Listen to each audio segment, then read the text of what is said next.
नमस्कार, news point लेकर हाजिर हूं मैं राजीव। दोस्तों, बीजेपी ने अगले 50 सालों तक देश पर राज करने का सपना पाल रखा है और कई चुनावों में उसे जीत भी मिली है, लेकिन विपक्ष अब भी बीजेपी को हराने के दावे कर रहा है और आज अखिलेश यादव ने तो बीजेपी की सबसे बड़ी हार की भविष्यवाणी ही कर दी। इधर अमेरिका से मदद मामले में मोदी जैसे फंस रहे हैं, उससे भी मोदी की कुर्सी पर खतरा बढ़ रहा है। अमेरिकी राष्ट्रपति ट्रंप से मोदी के दावे, दोस्ती के जो दावे हैं वो कर पीएम मोदी ने शायद अपने ही पैरों पर कुल्हाड़ी मार ली है और इस मामले में अब तक कांग्रेस ने मोदी सरकार से सवाल किए थे। अब बीजेपी के पूर्व सांसद सुब्रमण्यम स्वामी ने तो एक कदम आगे बढ़कर सीधे अदालत जाने की धमकी ही दे दी है। अमेरिकी मदद के सवाल पर फंसे नरेंद्र मोदी की परेशानी अब आरजेडी, समाजवादी पार्टी और तृणमूल कांग्रेस पार्टी यानी टीएमसी जैसे दल भी बढ़ा रहे हैं। आज तेजस्वी यादव ने एक बार फिर मोदी के कल के बिहार दौरे पर सवाल उठाए हैं। आपको पता होगा कि कल 24 तारीख को नरेंद्र मोदी बिहार जा रहे हैं। तो वहीं अखिलेश यादव ने आज कानपुर में बीजेपी पर जबरदस्त तंज कसा है कि कन्नौज के मंदिर में मेरे जाने पर उसे गंगा जल से धोया था, अब मैं तो गंगा स्नान कराया हूं, तो अब गंगा जी को कैसे धोओगे। वहीं अखिलेश ने डबल इंजन की सरकार वाले जुमले को लेकर भी ट्वीट किया है। क्या कुछ कहा है अखिलेश यादव ने, ये जरा देख लीजिए। अखिलेश यादव का बहुत इंपॉर्टेंट ट्वीट है और उस ट्वीट में अखिलेश यादव कह रहे हैं कि जनता पूछ रही है कि भाजपा ट्रिलियन ट्रिलियन डॉलर का जो राग अलाप रही है उसमें अमेरिका से आया 21 मिलियन डॉलर भी जुड़ा है। 21 मिलियन डॉलर भी जुड़ा है क्या, सवाल कर रहे हैं। जनता यह भी पूछ रही है कि कहीं डबल इंजन में एक इंजन विदेशी तो नहीं है। इधर बीजेपी नेता सुब्रमण्यम स्वामी ने ट्रंप के मोदी को पैसे देने वाले बयान के बाद एक सोशल मीडिया पोस्ट में कहा है कि पीएम मोदी को इस मामले में बयान जारी कर डोनाल्ड ट्रंप को नोटिस भेजना चाहिए। यदि पीएम मोदी 21 मिलियन डॉलर लेने के संबंध में राष्ट्रपति ट्रंप को मानहानि का नोटिस भेजने से इनकार करते हैं तो मैं जनहित में नरेंद्र मोदी को कारण बताओ नोटिस भेजूंगा और अदालत में आपराधिक मामला दायर करूंगा। वहीं एक दूसरे पोस्ट में एक्स पर उन्होंने लिखा है कि नरेंद्र मोदी को संसद और चुनाव आयोग में बताना होगा कि उन्होंने राष्ट्रपति ट्रंप से 21 मिलियन डॉलर क्यों लिए। उन्होंने ये भी लिखा है कि अगर ये 2019 के चुनावों के लिए था तो क्या इसे केंद्रीय चुनाव आयोग के समक्ष घोषित किया गया था। तो अब मोदी को बीजेपी से ही अदालत में घसीटने की धमकी मिल रही है। दोस्तों, वैसे बता दूं कि अब तक ट्रंप 21 मिलियन डॉलर देने की बात कह रहे थे। अब उन्होंने एक और बयान में 21 मिलियन की जगह 18 मिलियन की राशि भारत को देने की बात कही है। साथ ही यह भी कहा है कि भारत ने हमारा खूब फायदा उठाया है, जबकि वो दुनिया में सबसे ज्यादा टैरिफ लगाने वाला देश है। ट्रंप के भारत विरोधी बयानों पर भाजपा बैकफुट पर है, वहीं विपक्ष हमलावर है। उधर बिहार में भी बीजेपी बैकफुट पर दिख रही है, क्योंकि तेजस्वी यादव बार बार मोदी के आने पर सवाल उठा रहे हैं। बीजेपी नेता इसका जवाब तो दे रहे हैं, लेकिन तेजस्वी के सवाल रुक नहीं रहे हैं। जरा सुन लेते हैं तेजस्वी यादव क्या कुछ कह रहे हैं, यहाँ पे सुनिए और इसके बाद चर्चा आगे बढ़ाएंगे। और बहुत कुछ है जो इस पिटारे में, जिससे हम समझ पाएंगे कि आखिर चल क्या रहा है। सुनिए जरा। मंत्री जो है चुनाव को देखते हुए हर बार आएंगे, उनके मंत्री आएंगे, उनके पार्टी के लोग आएंगे। प्रधानमंत्री आ रहे तो कोनो बेरोजगारी खत्म करने आ रहे हैं, प्रधानमंत्री आ रहे तो कोनो बिहार का गरीबी खत्म करने आ रहे हैं, पलायन रोकने आ रहे हैं क्या। साक्षरता के मामले में बिहार जो है सबसे पीछे है, प्रति व्यक्ति आय बिहार सबसे पीछे है, किसानों के आय में सबसे पीछे है। बिहार को इन्होंने दिया क्या, सौतेला व्यवहार किया। आए चुनाव के लिए आने, प्रधानमंत्री तो कौन रोकेगा भाई, आना ही चाहिए। एक प्रधानमंत्री जो 11 साल में पटना यूनिवर्सिटी को सेंट्रल का दर्जा नहीं दे पाए तो क्या उम्मीद की जा सकती है। तो ये तेजस्वी यादव थे। बिहार में जीत के लिए मोदी मैदान में उतर चुके हैं। एनडीए और इंडिया के बीच मुकाबला तगड़ा है और इस बीच तेजस्वी के भाई तेज प्रताप ने एक अजीब सा बयान दिया है कि नीतीश के बेटे निशांत कुमार को आरजेडी में आना चाहिए।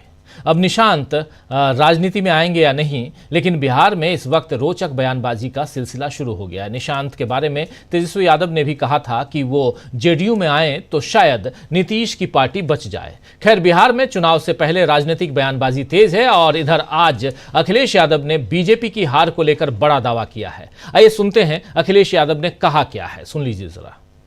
बीजेपी इतनी बड़ी हार हारेगी, बीजेपी इतनी बड़ी हार हारेगी जो कभी हारी नहीं होगी, क्योंकि जनता को जो जो उन्होंने कहा, किसान की आय दोगुनी। अभी सुनने में आया है कि मुख्यमंत्री जी वहां बैठे, यूनिकॉर्न की कोई मीटिंग हो रही है आगरा में, यूनिकॉर्न की कोई बैठक हो रही है आगरा में। अब सोचिए, जो लोग कहते थे 40 लाख करोड़ रुपए हम इन्वेस्टमेंट लाएंगे, वो आज भी बैठक कर रहे हैं। सोचिए, आज भी एमओयू दर्ज करा रहे हैं। और जो सड़कों पे 2 सींग वाले घूम रहे हैं, इनका क्या करोगे आप?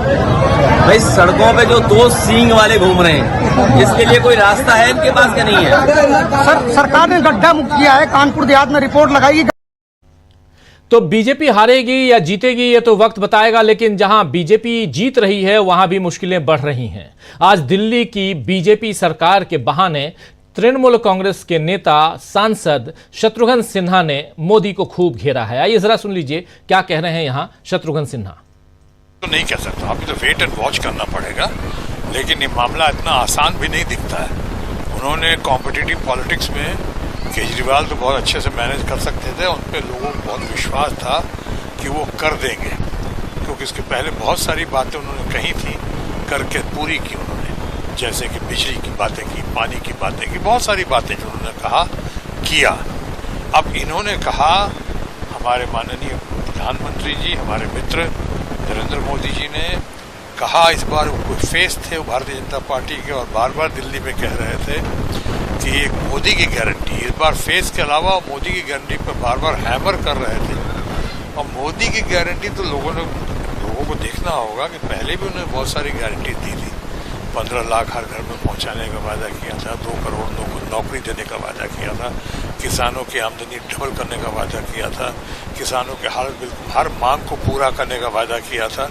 इतनी सारी बातें हुई, वो तो गारंटी अभी तक फेल हुई, अभी तक नहीं पूरा कर पाए। मजबूरी होगी, कुछ भी होगा, लेकिन अब जो मोदी की गारंटी दी है उन्होंने, और वो गारंटी जो है वेट एंड वॉच की स्थिति है, लेकिन आसान नहीं है इतना। 2500 रुपया हर को देना, उन्होंने कहा था पहले कैबिनेट में ही इसको पारित किया जाएगा, पहले कैबिनेट में नहीं हुआ, लेकिन चूंकि भी बहुत जल्दी है, इसलिए मैं किसी सरकार का भी अभी मखौल नहीं उड़ाना चाहता हूँ, अपमान नहीं करना चाहता हूँ। वेट एंड वॉच स्थिति देखेंगे, लेकिन एक समस्या और भी हो सकती है हमारे मोदी जी के लिए, शायद ये परेशान कर रहा हूँ उनको, हमारे भारतीय जनता पार्टी के दोस्तों को, कि अगर यहाँ करेंगे एक बार शुरुआत की 2500 रुपये हर महिला को, जो कि अच्छा होगा, वुमेन एम्पावरमेंट के दौर में अगर देंगे हमारी महिलाओं को, हमारी माताओं को, बहनों को, तो बड़ी अच्छी बात होगी। लेकिन साथ ही साथ दूसरे स्टेट्स में जहाँ जहाँ डबल इंजन सरकार है, मेरा मतलब डबल इंजन सरकार है, वो डबल इंजन सरकार में भी लोग बातें करेंगे, मांगेंगे, और साथ ही साथ और भी मांग करेंगे। जो कुंभ मेला में इतना सारे एक्सीडेंट्स हुए हैं, उनको कितना हर्जाना मिल रहा है, कब तक मिलेगा? अब दिल्ली के चाहे रेलवे एक्सीडेंट्स का मामला हो, कि स्टैम्पिड का मामला हो, कि उसके आंकड़े अभी तक जारी नहीं किए गए हैं, या फिर उसके जो अग्निकांड हुआ था, ऐसे बहुत सारी घटनाएं घटी हैं, इनके प्रति भी मांगे बढ़ेंगी। इसीलिए शायद लगता है हमारे माननीय मित्र, माननीय प्रधानमंत्री मोदी जी आज बातचीत कर रहे हैं, और मैं उनको शुभकामना देता हूँ, गॉड ब्लेस बोलता हूँ। करें, लेकिन इस बात का ध्यान रखते हुए करें कि ये भी शुरुआत है, बात निकलेगी तो फिर दूर तलक जाएगी। तो बात निकलेगी तो दूर तलक जाएगी, बिल्कुल सही कह रहे हैं यहाँ शत्रुघ्न सिन्हा। तो आइए दोस्तों, आज न्यूज पॉइंट में चर्चा करेंगे कि किस तरह चारों तरफ से घिर रहे हैं मोदी, और हो गई है बीजेपी की हार की बड़ी भविष्यवाणी। अलग अलग मसले, लेकिन इन सबके बीच बिहार चलें तब भी, अगर दिल्ली की बात करें तब भी, उत्तर प्रदेश की बात करें तब भी, हर तरफ नरेंद्र मोदी और बीजेपी कहीं ना कहीं घिरते हुए नजर आ रहे हैं। और यहाँ से बाहर निकलिए तो आपको उधर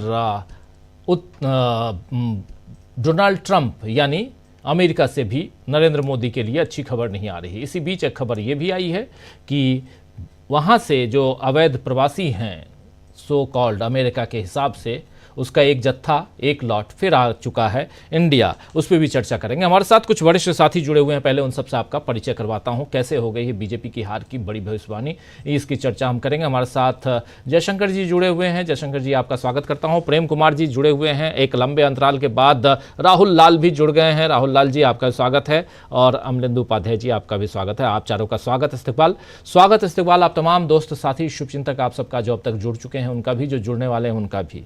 उधर भारत और पाकिस्तान के बीच दुबई अंतर्राष्ट्रीय स्टेडियम में चैंपियंस ट्रॉफी का पहला मैच चल रहा है। बहुत लोगों की निगाहें, नज़रें उधर टिकी हुई हैं और भारत को 242 रन बनाना है जीतने के लिए।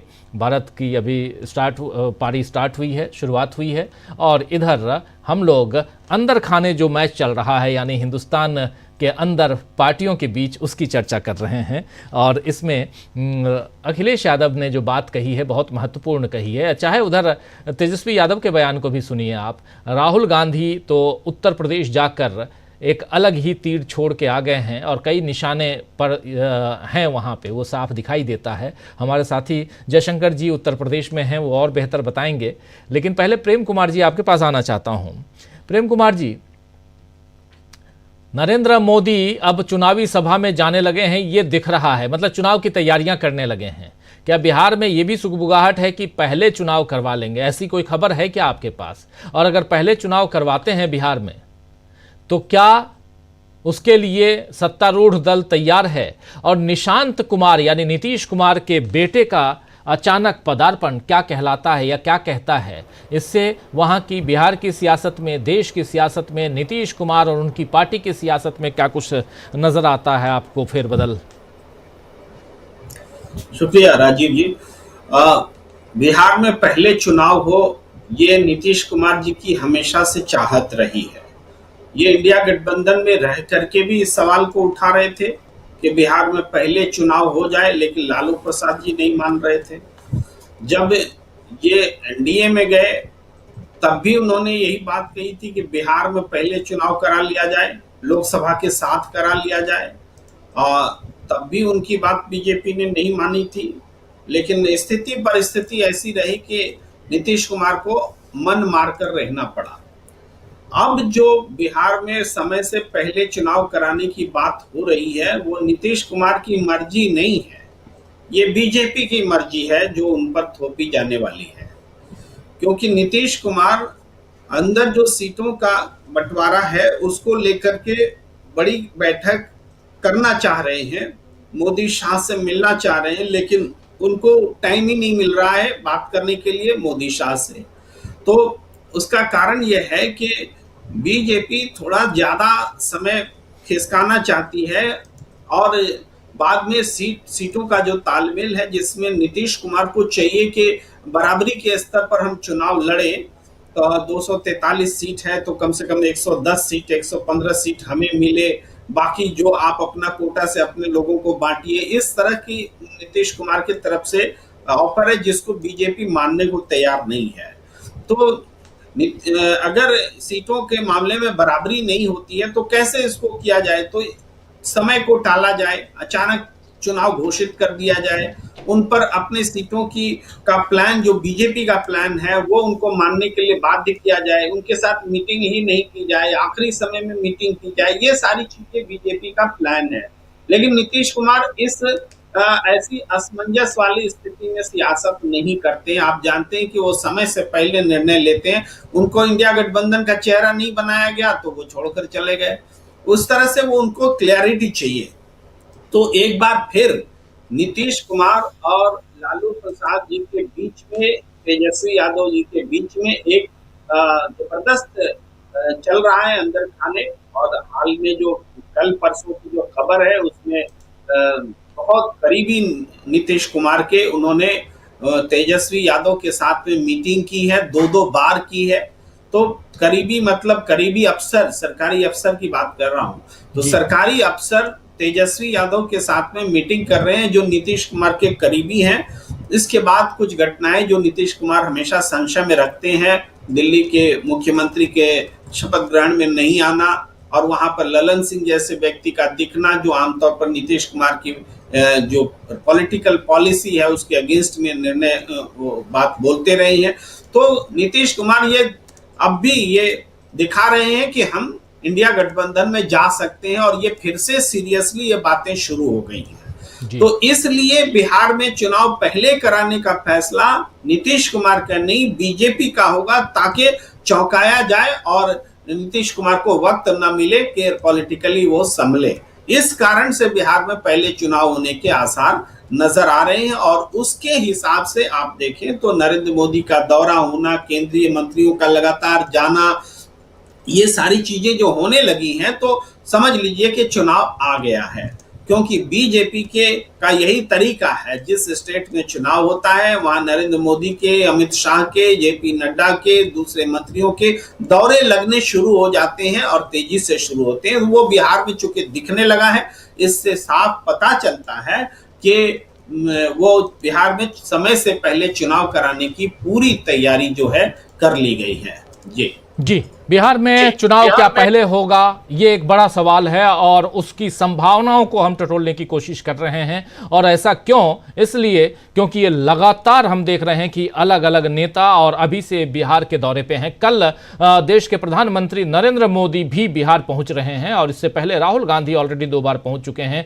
अब थोड़े दिनों में मल्लिकार्जुन खड़गे जाने वाले हैं और इधर नीतीश कुमार के बेटे निशांत कुमार भी अब धरातल पे नजर आ रहे हैं। उनकी बाइट बहुत मायने रखती है, जिसमें वो कह रहे थे कि मेरे पिताजी पूर्ण रूप से स्वस्थ हैं और मुख्यमंत्री की कुर्सी पर वो विराजमान हैं और आगे भी रहने की चाहत रखते हैं। यानी अगर सरकार फिर से बनती है इनकी, तो फिर से वो मुख्यमंत्री बनना चाहते हैं। इसके क्या मायने हैं? क्या इससे सीधा चुनौती है नीतीश कुमार की तरफ से बीजेपी को? क्योंकि बीजेपी के लोग तो यही कहते हैं कि इस बार तो हम अपना ही मुख्यमंत्री बनाएंगे, इसलिए क्योंकि अटल बिहारी वाजपेयी जी का सपना था। इन तमाम चीज़ों को, इन सारे डॉट्स को अगर जोड़ने की कोशिश कीजिए तो क्या समझ में आता है, ये सब कुछ हम इस कार्यक्रम के जरिए बाहर निकालेंगे। लेकिन न सिर्फ यहाँ की बात, ओवरऑल देखा जाए तो बीजेपी पूरे देश में अलग अलग हिस्सों में कैसे परेशान है, अमेरिका से लेकर देश तक सब कुछ हम समझते हैं। प्रशांत टंडन जी भी हमारे साथ जुड़ गए हैं और इधर तमाम साथी हमारे साथ बने हुए हैं। जयशंकर जी, पहले आपके पास आना चाहता हूँ, ज़रा आपसे समझूं कि क्या आपको लगता है, क्या आपको भी लगता है कि बिहार में पहले चुनाव करवाएंगे? उसमें लगने वाली बात बहुत कुछ नहीं है जी। जो संकेत दिख रहे हैं वो उससे आप आकलन लगा सकते हैं कि हो सकता है कि चुनाव पहले कराएं लोग। हालांकि आमतौर पे ऐसा करते नहीं है। भारतीय जनता पार्टी और नरेंद्र मोदी तो हर समय चुनाव मोड में ही रहते हैं। वो इधर कभी यहाँ से हटे तो फिर दूसरी जगह पहुंच जाएंगे, उनका काम है वो। लेकिन यह है कि उनको जिस तरह से अभी महाराष्ट्र जीते हैं, हरियाणा जीते हैं, महाराष्ट्र जीते हैं और दिल्ली जीत लिए हैं, तो उससे हो सकता है कि उनके मन में ये भावना हो कि भाई जल्दी चुनाव करा लेंगे तो जीत के आ सकते हैं, बिहार को भी जीत लेंगे, बिहार में अपनी सरकार हम बना सकते हैं। और ये मैसेज उनके लोग लगातार दे रहे हैं कि नीतीश कुमार जी अब थोड़ा रिटायरमेंट की तरफ सोचें। बल्कि बीच बीच में जो होता है, उनके भाजपा के लोग कहते हैं कि साहब उनको भारत रत्न दे दिया जाए, तो भारत रत्न लेकर के अब मुख्यमंत्री तो रहेंगे नहीं, तो ठीक है आप वही करके बैठिए आराम से, अब बीजेपी को आने दीजिए। लेकिन नीतीश कुमार भी बहुत घाघ तरह के राजनीतिज्ञ हैं। उनकी अवसरवादिता से हम असहमत हो सकते हैं, लेकिन वो इतने कच्चे भी नहीं है जितना ये लोग उनको समझते हैं, भाजपा के लोग। और वो आसानी से भाजपा की सरकार बिहार में बनने नहीं देंगे। देखिए, वो जिस राजनीति के तहत उभर करके आए हैं वो है सामाजिक न्याय की राजनीति। और इस सामाजिक न्याय की राजनीति की ही देन है कि 1990 से लेकर के आज तक बिहार में सिर्फ या तो लालू यादव और उनके परिवार के लोग रहे हैं, उनकी पत्नी रही हैं, या फिर नीतीश कुमार की सरकार रही है। जो वहाँ का सवर्ण क्लास है, जो सामान्य क्लास जिसको आप कहते हैं, तो या भाजपा का नेतृत्व है, अपनी सरकार बना पाने में विफल रहे हैं। वो सोच भी नहीं पा रहे हैं अभी। वो अगर नीतीश कुमार की बैसाखी हट जाएगी, नीतीश कुमार उनसे अलग हो जाएंगे, तो भाजपा कहीं की नहीं रह जाएगी। भाजपा तब चिराग पासवान और उपेंद्र कुशवाहा को लेकर के आगे बढ़ने की सोच सकती है, लेकिन उसमें उतना दमखम नहीं है जी। क्योंकि सामाजिक समीकरण के अलावे बिहार का एक बहुत बड़ा तबका ऐसा है जो नीतीश कुमार की बहुत सारी बातों से असहमत होते हुए भी चुनाव में उनके साथ हो जाता है।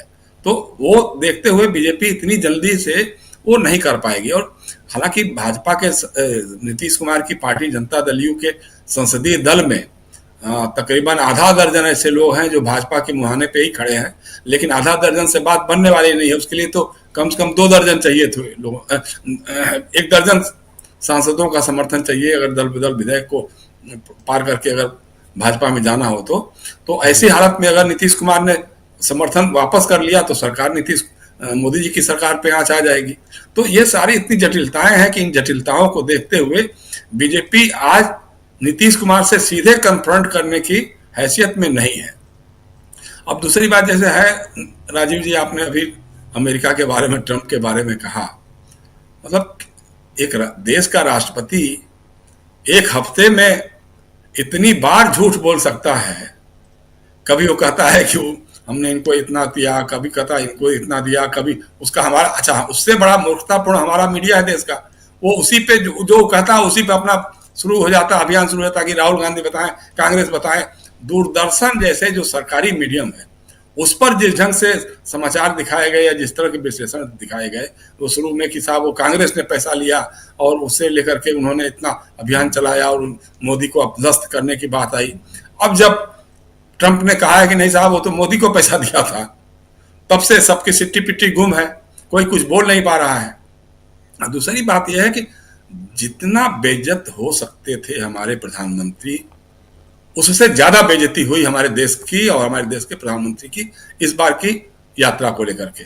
एक तो ट्रंप ने अपने शपथ ग्रहण में नहीं बुलाया, तो सारी चिंता हमारे प्रधानमंत्री की थी कि कैसे मुलाकात हो जाए ताकि अपने अंधभक्तों की जो जमात है उसको समझा सके कि नहीं नहीं ट्रंप हमारा डोनाल्ड या क्या बोलते थे उसको, वो अभी भी हमारा दोस्त है। तो किसी तरह से ठीक है चलो बातचीत के लिए गए, आप वहां मिल लिए। हवाई अड्डे पे कोई रिसीव करने नहीं आया। अमेरिकी प्रशासन का, राष्ट्रपति उपराष्ट्रपति की तो बात ही छोड़ दीजिए, कोई बड़ा आदमी रिसीव करने नहीं गया और हम पहुंच गए मिलने के लिए। मिलने के बाद जिस ढंग की गालियां दी उसने बैठा करके सामने सुना करके, और वो आप सुनते रहे। और जिस दिन आप वहां बैठे हैं उसी दिन हमारे देश के लोगों को हथकड़ी बेड़ियों में लाद करके अपने सेना के विमान से भेजा, चाहे अमृतसर में भेजा, और अभी आप बता रहे हैं कि एक और खेप शायद आ गई है, आ रही है। तो उसके बाद कुछ बच जाता है क्या? हमारा डंका दुनिया भर में बज रहा है, हमारे विश्वगुरु की जय जयकार हो रही है पूरी दुनिया में, और उसके वहां अमेरिका में रहते हुए अमेरिकी प्रशासन ने, अब छोटा सा देश कोलंबिया, उसने कहा कि नहीं हम आपके सेना के विमान को अपने देश में उतरने नहीं देंगे। अगर हमारे लोग इलीगली वहां रह रहे हैं ठीक है, आप उनको दे दीजिए, हम अपने विमान से ला करके उनको ले आएंगे अपने पास, लेकिन आप हथकड़ी बेड़ी और लगा के अपने जहाज में क्यों कैसे भेज सकते हैं? उसके अलावा जो टैरिफ की बात हुई, जो 3rd क्लास का विमान जो घोषित हो गया है, युद्धक विमान F-35, उसको खरीदने के लिए मजबूर किया। जी। पेट्रोल जो है अमेरिकी डॉलर के हिसाब से खरीदने के लिए भारत सरकार को मजबूर किया। ट्रंप ने कहा कि नहीं आपको खरीदना पड़ेगा, जबकि रूस हमको सस्ते दाम में दे रहा था, ईरान रुपए के टर्म में दे रहा था, पेट्रोल कच्चा तेल दे रहा था, और वो आप अमेरिका से आप लेने के लिए अब सख्त हो गए, आप बाध्य हो गए। तो ये सारी चीजें हुई हैं, और जाकर के मतलब आप कल्पना कर सकते हैं क्या कि किसी देश का प्रधानमंत्री इस तरह से सामने बैठा हो, हाथ जोड़ करके।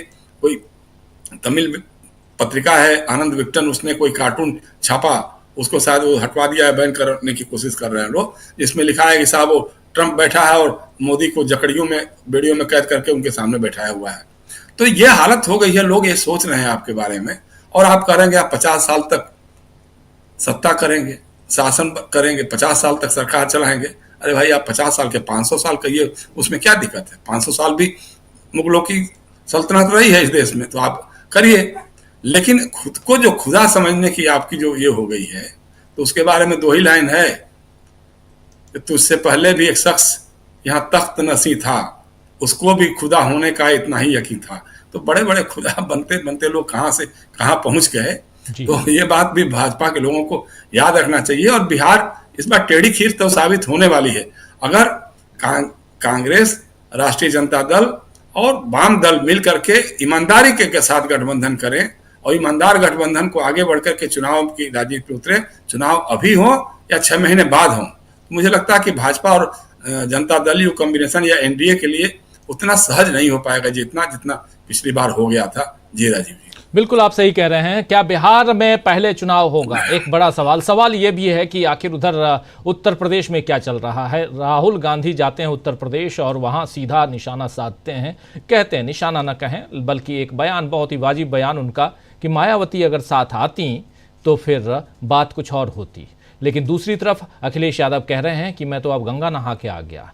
जब आप पहले मैं मंदिर गया, मंदिर की धुलाई की आपने, जब निकला सीएम हाउस से तो सीएम हाउस की धुलाई करवा दिया आपने, अब मैं गंगा में नहा लिया तो क्या गंगा अपवित्र हो गई? एक बड़ा सवाल है। सवाल ये भी है कि उधर बिहार में नीतीश कुमार के सामने उनके बेटे जब अगर उनका साथ देते हुए नजर आते हैं तो फिर भाजपा और जेडीयू के बीच तालमेल कैसा बैठेगा, और इन सब के बीच तैयारियां क्या चल रही हैं। तेजस्वी यादव और तमाम नेता बिहार में जिस ढंग से बातें कर रहे हैं, इससे लग रहा है कि कहीं ना कहीं तैयारियां पहले से हो रही हैं। इस बीच भाजपा के ही एक नेता सुब्रमण्यम स्वामी 6 बार के सांसद हैं, एक्स मिनिस्टर हैं और लगातार हमलावर रहे भी हैं बीजेपी पर, अपनी सरकार पर, नरेंद्र मोदी पर। उन्होंने आज साफ साफ कहा है कि नरेंद्र मोदी को सब कुछ साफ साफ बताना चाहिए कि ये पैसे अगर आए हैं तो कहाँ आए हैं, किस मद में आए हैं, ये सब कुछ बताइए। अगर नहीं बताएंगे तो मैं शो कॉज नोटिस भेजूंगा और क्रिमिनल केस भी करूंगा नरेंद्र मोदी के खिलाफ। ये छोटा मोटा बयान नहीं है, बहुत बड़ा बयान है।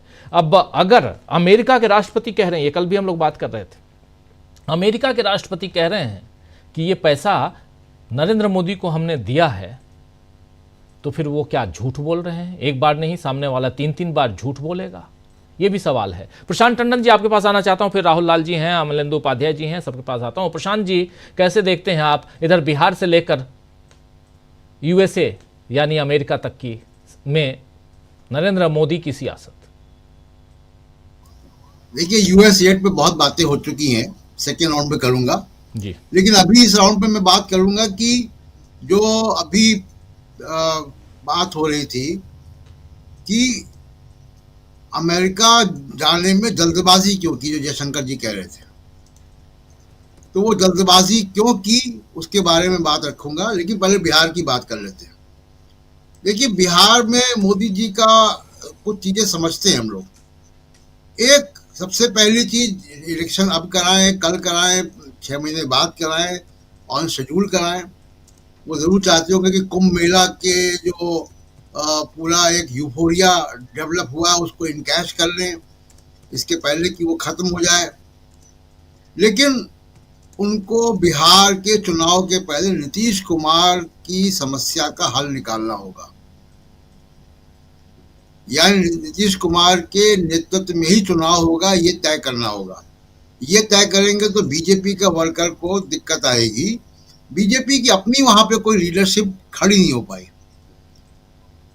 अब हो सकता है जब आप ये सवाल उठता है कि महाराष्ट्र जीत गए, हरियाणा जीत गए, दिल्ली भी जीत गए, तो बिहार क्यों नहीं? देखिए, बिहार बीजेपी का अगर इलेक्शन स्ट्रेटेजी आप देखिएगा तो वो 2 काम कर रही है। एक लेवल प्ले फील्ड को डिस्टर्ब करती है और दूसरा इलेक्टोरल रोल में छेड़छाड़ के और उसके फर्जीवाड़े के बहुत गंभीर आरोप लगते हैं जी। दिल्ली के चुनाव में भी लगे, हरियाणा के चुनाव में भी लगे और महाराष्ट्र के चुनाव में तो बहुत ही गंभीर चुनाव आरोप लगे। कितने सारे नए मतदाता कहां से आ गए। लेकिन झारखंड में क्यों नहीं कर पाए? झारखंड में ऐसे आरोप नहीं आए, तेलंगाना में ऐसे आरोप नहीं आए। वजह क्या थी? देखिए, स्टेट मशीनरी का इस्तेमाल होता है इसमें जी। प्रशासनिक अधिकारी जो कमिटेड ब्यूरोक्रेसी है, जो कार्यकर्ता ब्यूरोक्रेसी, वो लगती है इसमें। दिल्ली में भले अरविंद केजरीवाल की सरकार थी, लेकिन ब्यूरोक्रेसी का बड़ा हिस्सा वैचारिक रूप से इनके साथ था। और पुलिस और डीडीए और तमाम सारे विभाग तो दिल्ली के एलजी तो है ही है। तो एलजी यहाँ की ब्यूरोक्रेसी का अगर बॉस है तो सारा काम हो रहा था। और हम लोग इस पे इलेक्शन के विश्लेषणों में बहुत चर्चा कर चुके, कैसे अरविंद केजरीवाल की कंस्टिट्यूंसी में कितने मतदाता कम हो गए या बहुत सारे डिस्क्रिपेंसीज। ये काम राजीव जी होता है इलेक्शन मशीनरी ब्यूरोक्रेसी से जी। इसलिए झारखंड में नहीं हो पाया, महाराष्ट्र में हो पाया क्योंकि सरकार थी। और सरकार में भी जो डिप्टी चीफ मिनिस्टर थे उस वक्त देवेंद्र फडणवीस, वो बैक सीट ड्राइविंग कर रहे थे। सरकार में ताकत जो है वो बीजेपी की थी, एकनाथ शिंदे की नहीं थी। दबे हुए थे, उनके ऊपर ईडी के तमाम सारे केसेस थे।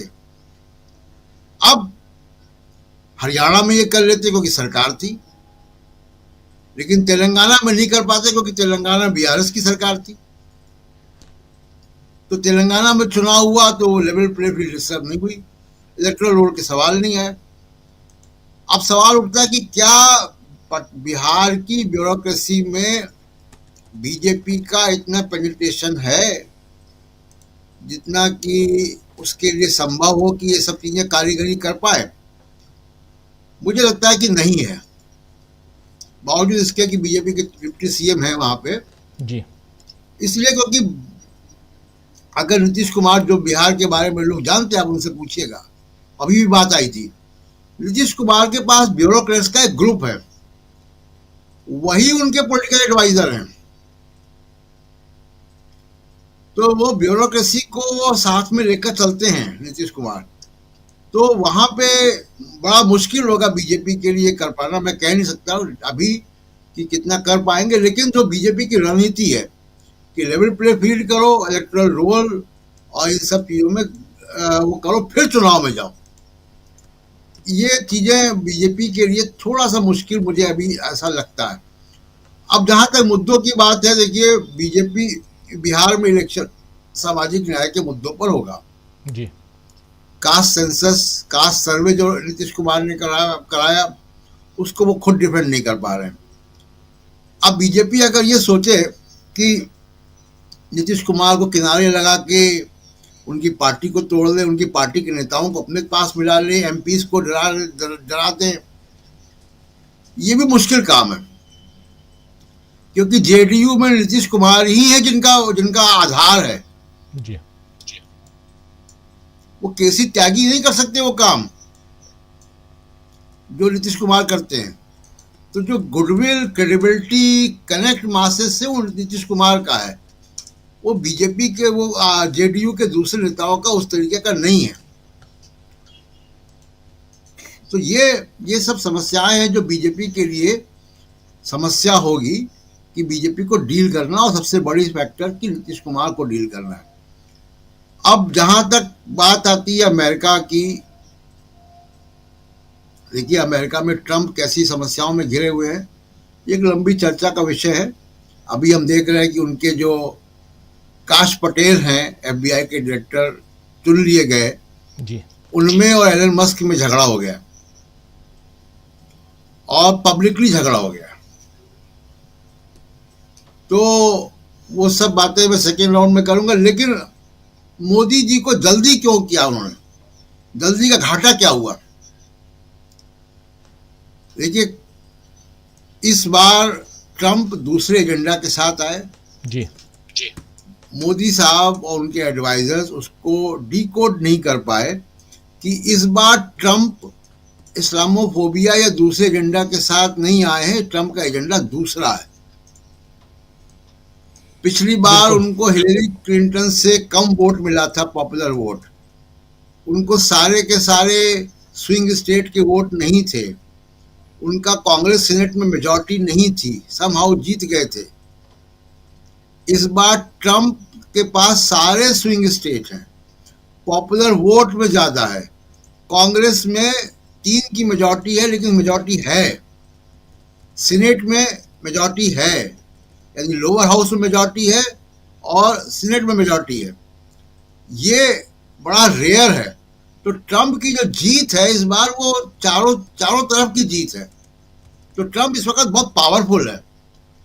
अब आप शक्तिशाली, जो जब ट्रंप सबसे पावरफुल है उस वक्त आप चले गए, आपने असेसमेंट नहीं किया कि इस वक्त जाना उचित होगा कि नहीं होगा।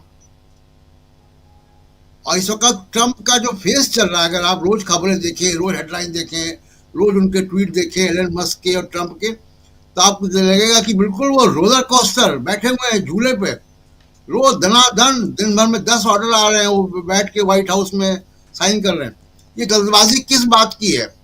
इसका असेसमेंट मोदी सरकार और उनके एडवाइजर नहीं कर पाए। अब मैं बताता हूं कि ट्रंप के पास मात्र 19 दिन है जब वो इतने शक्तिशाली हैं। 14 मार्च को हाउस को बजट क्लियर करना है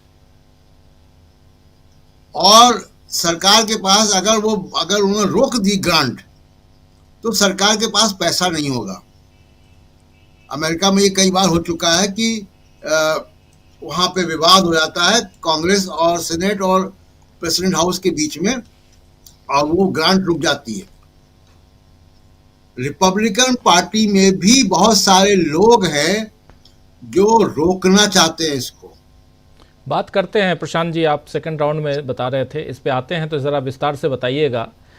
ज़रा अंदरूनी राजनीति की चर्चा थोड़ी और करना चाहता हूं और उसमें क्या बिहार और उत्तर प्रदेश बिल्कुल, और उसमें भी बिहार में तेजस्वी यादव और उत्तर प्रदेश में अखिलेश यादव, ये दोनों क्या अब सीधा हमला बोलने और सीधा नरेंद्र मोदी को चुनौती देने के लिए तैयार हैं क्या? एक सवाल है, ये बड़ा सवाल है। और साथ साथ नरेंद्र मोदी या कहें तो चुनाव आयोग क्या पहले चुनाव बिहार में चुनाव करवाने के लिए तैयार है? जरा राहुल लाल जी आपके पास आना चाहता हूं इन्हीं सवालों के साथ।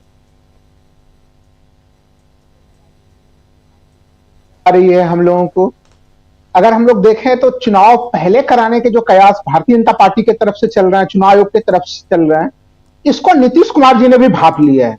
वो बिहार के सभी 38 जिलों की यात्रा पे 2 महीने से निकले हुए थे और उस यात्रा को इन्होंने इसी शुक्रवार को नीतीश जी ने बड़ी सफलतापूर्वक पूरा भी कर लिया है। यानी इलेक्शन जल्दी हो सकते हैं, यह संभावना से नीतीश कुमार जी भी, उनको भी लग रहा है कि इलेक्शन जल्दी हो सकते हैं। बिहार के राजनीति में अगर हम लोग देखें तो 2 चीज अगर एनडीए के खेमे में देखें कि नीतीश कुमार जी क्या चाहते हैं। सिंपल सा मामला है, उसमें कोई ज्यादा जटिल मामला नहीं है उसमें, कि जो अगला चुनाव है वो उनके नाम पर ही लड़ा जाए, नीतीश कुमार के नेतृत्व में लड़ा जाए। और जो टिकटों का वितरण है राजीव जी, वो लोकसभा चुनाव के आधार पर टिकटों का वितरण हो, ना कि विधानसभा चुनाव 2020 के आधार पर हो। क्योंकि अगर 2020 के विधानसभा चुनाव के परिणामों के आधार पर टिकटों का वितरण होता है तो फिर उसमें जदयू जो है वो कमजोर कड़ी बनती है, उनको फिर टिकटें कम मिलेंगी। तो उनको लगभग 50% वाले रेशियो के साथ और उनको मुख्यमंत्री के नाम साथ उनको नामित किया जाए, तभी वो सत्तारूढ़ एनडीए पार्टी के साथ चुनाव लड़ेंगे। देखिए बीजेपी दांवपेच कितना भी चल ले, प्रधानमंत्री कितनी भी रैलियां कर ले, ये वो उन सब चीजों का काट नीतीश कुमार जी ने निकाल के रखा है अपने स्तर पे। देखिए उनके जो संबंध है, जो संबंध आरजेडी के साथ है, उनके साथ अगर वो उनको फेवरेबल कंडीशन सत्तारूढ़ पार्टी में नहीं मिलते हैं तो उनको विपक्षी खेमे में आने में 1 सेकंड का समय नहीं लगना है उन्हें, वो आसानी से विपक्ष के तरफ आ जाएंगे वो। तो नीतीश कुमार जी अपने स्तर से भी बहुत भरपूर चुनाव की तैयारी में लगे हुए हैं। बिहार में अगर आप देखें तो आरजेडी की चुनाव की तैयारियां देख लीजिए, वामपंथी दलों की तैयारी देखिए, कांग्रेस की तैयारी देखिए, सबकी तैयारी आपको मजबूत दिखेगी। तैयारी अगर कमजोर किसी की है बिहार में तो वो तैयारी है भारतीय जनता पार्टी की कमजोर है, क्योंकि उनके पास अपना कोई चेहरा नहीं है जो वो अब तक राज्य में किसी को, नीतीश कुमार के पैरेलल वो जो चाहते हैं कि हम अपना मुख्यमंत्री दें और सपना पूरा करें, हम अटल बिहारी वाजपेयी जी के युग का वो तथाकथित लाइन बीजेपी के लोग लेते हैं, वैसा कोई उनके पास चेहरा ही नहीं है राजीव जी। तो ये बात है, भारतीय जनता पार्टी के लोगों को पता है कि अगर हम हड़बड़ी में कुछ भी करते हैं तो वैसे स्थिति में बहुत आराम से जो है कि दाएं से बाएं का रास्ता जो है वो नीतीश जी ले सकते हैं। भारतीय जनता पार्टी इसके लिए क्या कर सकती है, क्योंकि बिहार में भी जो अभी प्रशांत जी जो चीज कह रहे थे उससे मैं भी पूर्णतः सहमत हूं। भारतीय जनता पार्टी के लिए जो 100% सुनिश्चित जीत की गारंटी होती है, जिसमें लेवल प्लेइंग फील्ड को वो प्रभावित करते हैं, उसमें बहुत आवश्यक होता है कि वो स्टेट मशीनरी का दुरुपयोग कर सके। वो जो दुरुपयोग हम लोगों ने तमाम राज्यों में देखा, चाहे हरियाणा हो चाहे महाराष्ट्र हो, उस स्थिति में उनके लिए बहुत आवश्यक है कि वो नीतीश कुमार जी को अपने खेमे में रखें। अब केवल नीतीश कुमार जी को अपने खेमे में रखने से भी काम नहीं चलना। उनके जो 2 बड़े कंडीशन है कि मुख्यमंत्री नीतीश कुमार को मुख्यमंत्री का चेहरा बनाए रखें और उनको 50% सीटें भी जो सीटें हैं वो उनको हर हालत में दें। तो ये 2 कंडीशन नीतीश कुमार जी के बिल्कुल स्पष्ट है। वो 2 कंडीशन अगर भाजपा पूरा करेगी तो भाजपा के साथ वो चुनाव में जाएंगे। अगर भारतीय जनता पार्टी इसमें किसी प्रकार से आनाकानी करेगी तो उन्होंने दूसरे दरवाजे हमेशा खोल के रखे हुए हैं। और विपक्ष के रूप में देखिए, अभी भी मैं मानता हूं कि बीपीएससी की जो परीक्षा हुई थी राजीव जी, मैं उस बिहार के छात्र जो स्ट्रेस है वहां पे, वो उसको केवल मैं बीपीएससी परीक्षा से संबंधित नहीं मानता हूं। बिहार में जो बेरोजगारी का पूरा आलम था, तेजस्वी यादव के समय में जब तक वो उप मुख्यमंत्री रहे, सोचे उसमें भारी संख्या में शिक्षकों की नियुक्ति हुई, उसमें भ्रष्टाचार का एक भी मामला सामने में नहीं आया। बीपीएससी ने वो परीक्षाओं का आयोजन कराया था, लेकिन जैसे ही अभी दिसंबर में परीक्षा हुई, उसमें फिर पेपर लीक की घटना हुई। इसने राज्य के युवाओं में स्ट्रेस काफी बढ़ा दिया है। और जो बिहार, जिसको हम लोग मानते हैं कि जहां पे जातिगत किस्म की राजनीति होती है, वहां पे अगर हम लोग अपर कास्ट के लोग, जो कि भारतीय जनता पार्टी के परंपरागत वोटर माने जाते हैं, उनमें भी बड़ी जबरदस्त किस्म की नाराजगी है राजीव जी। और लोकसभा चुनाव के दरमियान में भी हमने ये महसूस किया था कि जो लोग उस समय कह रहे थे कि हम लोग अभी मोदी जी के लिए वोट देंगे, लेकिन अगर रोजगार के मामले को सही नहीं किया गया तो हम लोग वैसे स्थिति में विधानसभा में तेजस्वी जी की तरफ हम लोग चले जाएंगे। तो ये एक स्थिति है कि बिहार में 38 जिलों में जो अभी नीतीश कुमार की यात्रा हुई है, उस यात्रा के साथ दो निष्कर्ष स्पष्ट निकलते हैं कि नीतीश कुमार की तो तैयारी बड़ी मजबूत चल रही है, दूसरी चीज बिहार के ब्यूरोक्रेसी में उनका पूरा नियंत्रण है। वहां पे किस प्रकार से जो अधिकारी हैं, जो पदाधिकारी हैं निचले स्तर पे, उसमें भारतीय जनता पार्टी का अब तक जो तमाम चीजें, स्थितियां हैं, उनमें उनकी वो स्थिति नहीं है कि वो अलग ढंग से उसको चीजों को प्रभावित कर सके राजीव जी। तो इसलिए बिहार का जो मामला है, वो मामला भारतीय जनता पार्टी के लिए बिल्कुल फंसा हुआ मामला है। और आप सोच के देखिए, उत्तर प्रदेश में आप देखिए, यहां पे हम लोगों ने क्या देखा, मिल्कीपुर के उपचुनाव आपको याद है राजीव जी, मिल्कीपुर के उपचुनाव के दिन हम लोग देख रहे थे कि लगातार वो जो समाजवादी पार्टी है, अखिलेश यादव, वो लगातार ट्वीट जारी कर रहे थे। और उसमें हम लोगों को दिखाई दे रहा था कि अलग अलग पोलिंग स्टेशन के लोग, वो उन्होंने स्टिंग ऑपरेशन भी किया हुआ था, जिसमें उनको लक्ष्य दिया गया था पोलिंग स्टेशन पे कि आप इतने बजे तक में इतना वोटिंग करा लीजिए। और बीजेपी हेड ऑफिस से कहा जा रहा था कि वो फोन आ रहे हैं, लखनऊ से फोन आ रहे थे। तो इससे यह स्पष्ट है कि प्रशासनिक मशीनरी का दुरुपयोग बीजेपी छोटे चुनाव में तो कर पाती है, लेकिन उत्तर प्रदेश जैसे बड़े चुनाव में अभी भी अखिलेश यादव बराबर चुनौती दे रहे हैं कि उत्तर प्रदेश में 400 से ज्यादा कंस्टिट्यूएंसी वाला स्टेट है, विधानसभा वाला राज्य है। ये आप उपचुनाव में जो गड़बड़ियां कर ले रहे हैं, वो पूरे उत्तर प्रदेश में आप नहीं कर पाएंगे वो। तो ये जो स्थितियां हैं कि बीजेपी को जो चुनौती मिल रही है, वो उत्तर प्रदेश में चुनौती मिल रही है, वो बिहार में चुनौती मिल रही है। और राजीव जी, सबसे बड़ा आश्चर्यजनक घटनाक्रम तो महाराष्ट्र से है। महाराष्ट्र में जहां पे भारतीय जनता पार्टी सबसे प्रचंड बहुमत में है, वहां पे अभी भी एकनाथ शिंदे उनको आंख कान दिखा रहे हैं, वो अभी भी उनसे नाराज चल रहे हैं, वो उनको मना नहीं पा रहे हैं। सोचिए, इतना प्रचंड बहुमत में वहां पर तो बीजेपी की बिल्कुल एक कांटा, एक सुई टपक सन्नाटे की स्थिति होनी चाहिए अनुशासन के डंडे की, लेकिन वहां पर भी एकनाथ शिंदे नाराज चल रहा है। उनको कंट्रोल करने के लिए उनके 900 करोड़ के एक प्रोजेक्ट की जांच करने की घोषणा कर दी है मुख्यमंत्री ने, देवेंद्र फडणवीस ने। तो इनके अलग अलग जो एनडीए के सहयोगी दल हैं, उनके बीच की स्थितियां सामान्य नहीं है। ये तो देश की स्थिति है। विदेश वाले मोर्चे पर हम लोग सेकंड खंड में बातचीत करेंगे ही राजीव। बिल्कुल बिल्कुल बिल्कुल, आप सही कह रहे हैं। महाराष्ट्र, बिल्कुल महाराष्ट्र का भी जिक्र आपने किया, अच्छा किया, क्योंकि महाराष्ट्र में अलग खेल चल रहा है और वहां पर एकनाथ शिंदे अभी भी खुद को उप मुख्यमंत्री की कुर्सी पर देखते हुए उनको शायद अच्छा नहीं लग रहा होगा, इसलिए वो बार बार कुछ ना कुछ ऐसा कर रहे हैं जो सीधी चुनौती देवेंद्र फडणवीस राजीव जी तमाम मीटिंगों से वो अभी भी दूरी बनाए हुए हैं। तो सोचिए उनकी नाराजगी कितनी बनी हुई है अभी, जबकि इतनी बीजेपी की इतनी प्रचंड बहुमत है उनकी। जी बिल्कुल सही आप कह रहे हैं, एक प्रचंड बहुमत के बाद भी। और अभी तो बहुत कुछ देखने को मिल रहा है। अभी ये भी सुनने में आया कि एकनाथ शिंदे, अजित पवार किसी कुर्सी पर बैठे हुए थे, जैसे वो उठे एकनाथ शिंदे वहां बैठ गए। तो बहुत कुछ चल रहा है ऐसा जो चाहे अजित पवार हों, चाहे देवेंद्र फडणवीस हों, चाहे एकनाथ शिंदे हों, इन तीनों के बीच ठीक नहीं चल रहा है। बस एक ही चीज़ ठीक है बीजेपी के लिए कि उसके पास जो विधायकों की संख्या सबसे ज़्यादा है और अच्छी खासी संख्या है। अमलेंदु उपाध्याय जी, ज़रा आपके पास आना चाहता हूँ।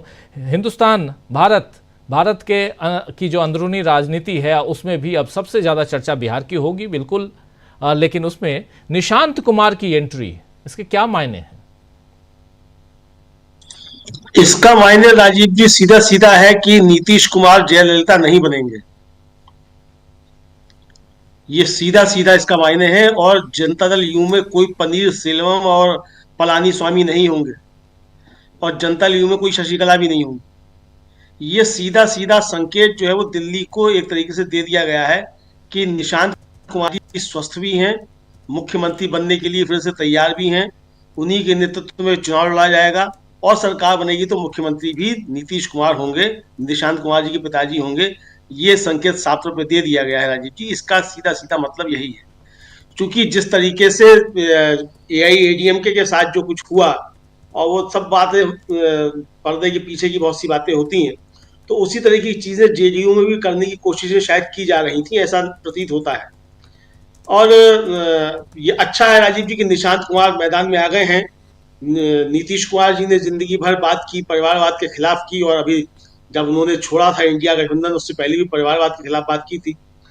लेकिन शायद समझ में आ गया कि परिवारवाद जो है राजनीति में भी कितना ज्यादा जरूरी है। तो ये बहुत अच्छी बात है राजीव जी। तो समझ में आ रहा है कि परिवारवाद क्यों जरूरी है, और अगर निशांत कुमार आते हैं राजनीति में तो फिर जनता दल यू बच जाएगा। और उन्होंने एक तरीके से जो है वो संकेत दे भी दिए हैं कि जनता दल यू रहेगा, उसको कोई खतरा नहीं है। यहाँ कोई जो है वो शशिकला या कोई पनीर सेल्वम या पलानी स्वामी कोई भी यहाँ तैयार नहीं होने दिए जाएंगे। ये साफ तौर से एक तरीके से कहा जाए राजीव जी, दिल्ली को चुनौती जो है वो नीतीश कुमार की तरफ से दे दी गई है। नीतीश कुमार बहुत सी बातें खुद नहीं कहते हैं, मुंह चबाते रहते हैं, लेकिन दूसरों से कहलवा देते हैं। तो नीतीश कुमार ने मुंह चबाते हुए निशांत कुमार के मुंह से कहलवा दिया है कि पिताजी स्वस्थ हैं और अगली पारी खेलने के लिए तैयार हैं। जनता दल यू पहले से ही हैशटैग चला ही रहा है राजीव जी कि 25 से 30 फिर से नीतीश। तो यानी ये संकेत साफ है कि अगर भारतीय जनता पार्टी या गुजरात से आए हुए चाणक्य ये सोचते हो कि बिहार के राजनीतिज्ञों को भी वो चाणक्य नीति समझाएंगे, तो ये गलतफहमी गुजरात के व्यापारी जो है वो कतई ना पालें कि वो बिहार के राजनीतिज्ञों को एक तरीके से चाणक्य नीति समझा सकते हैं। मुझे लगता है कि ये साफ तौर पर संकेत एक तरीके से दे दिए गए हैं, और भारतीय जनता पार्टी का बिहार में सरकार बनाने का सपना शायद अधूरा ही रहेगा, ऐसा भी प्रतीत होता है राजीव जी।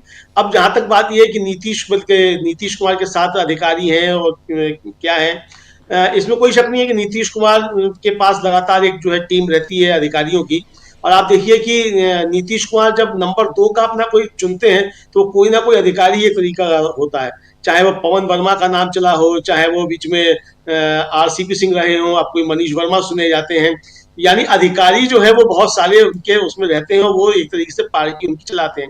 अधिकारियों से मोदी जी नहीं जानते हैं, नीतीश कुमार उससे पहले से जानते हैं, ये मोदी जी को समझना चाहिए।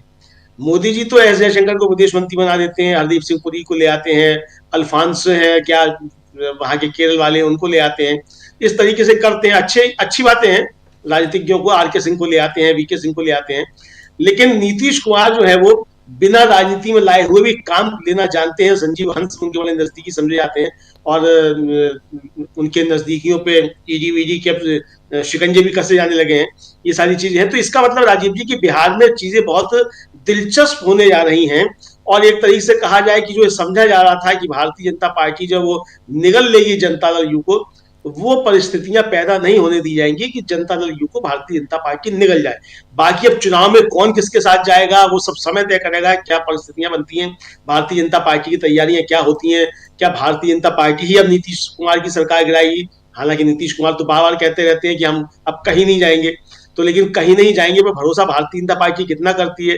क्या भारतीय जनता पार्टी के मन में ये दुविधा भी रहेगी कि मान लीजिए साथ में चुनाव लड़ा भी और उसके बाद नीतीश कुमार पलकी ना मार जाए, क्योंकि जैसा तेजस्वी यादव ने विधानसभा में कहा भी था कि भाई नीतीश कुमार पलकी नहीं मारेंगे, कि हमारे चाचा जो है वो पलकी नहीं मारेंगे, इसकी गारंटी तो मोदी जी भी नहीं दे सकते हैं।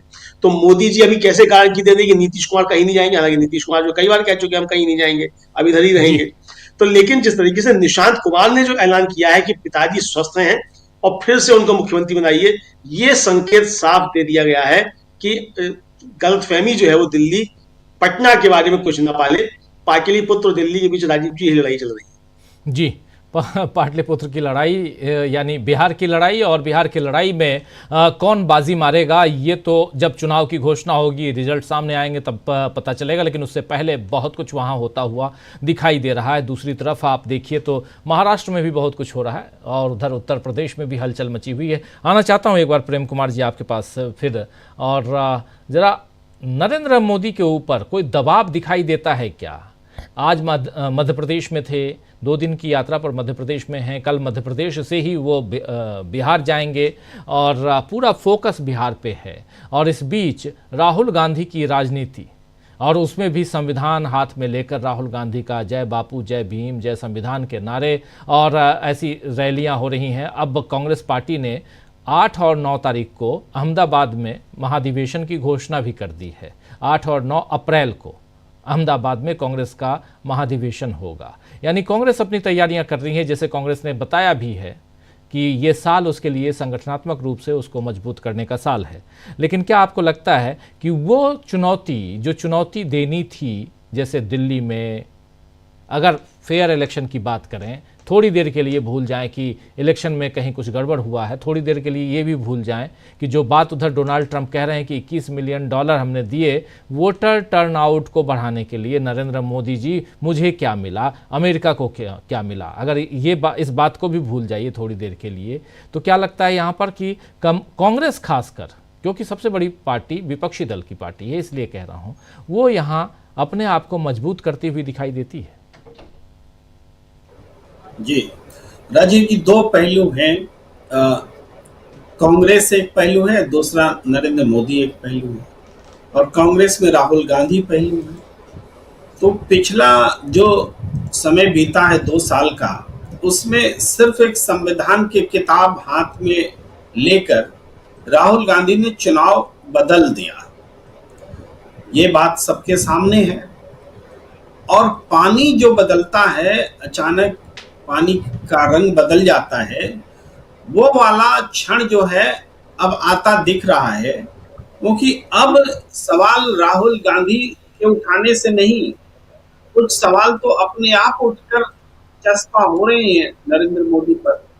और वो सवाल है, सबको दिख रहा है कि देश के सम्मान के साथ समझौता, देश नहीं झुकने दूंगा बोलने वाले नेता किस तरह से झुक रहे हैं, देश के सम्मान से समझौता कर रही हैं, ये बातें सबके सामने दिख रही हैं।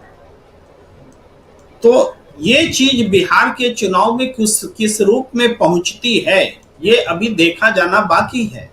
चुनाव की लड़ाई जो है यहाँ पर दिखेगी, और किसी भी स्टेज पर अगर बिहार में दिख गई तो बिहार के बाद होने वाले सारे चुनाव में ये मुद्दे फिर और मजबूत होते चले जाएंगे। एक हवा जो है आंधी बन करके पूरे देश में चलने लगेगी कि ये नरेंद्र मोदी राष्ट्र प्रेम का जाप जपते थे, राष्ट्रवाद की बात करते थे, और किस तरीके से एक डोनाल्ड ट्रंप के सामने अपने साथी गौतम अडानी के लिए या पता नहीं किस कारण से देश के लिए इतना सुनते रहे, सहते रहे।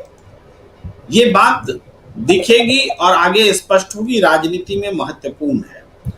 बिहार में देखिए, कांग्रेस लड़ाई चौतरफा लड़ रही है। एक तो कुछ चीजें अपने आप हो रही हैं, कुछ लगातार राहुल गांधी के फील्ड में बने रहने की वजह से हो रही है। तो जाहिर बात है, जो कांग्रेस के प्रयास से नहीं भी होंगी वो चीजें, उसका भी श्रेय कांग्रेस को जाएगा, क्योंकि मैदान में वही खड़ी है और कोई दूसरा नहीं खड़ा है।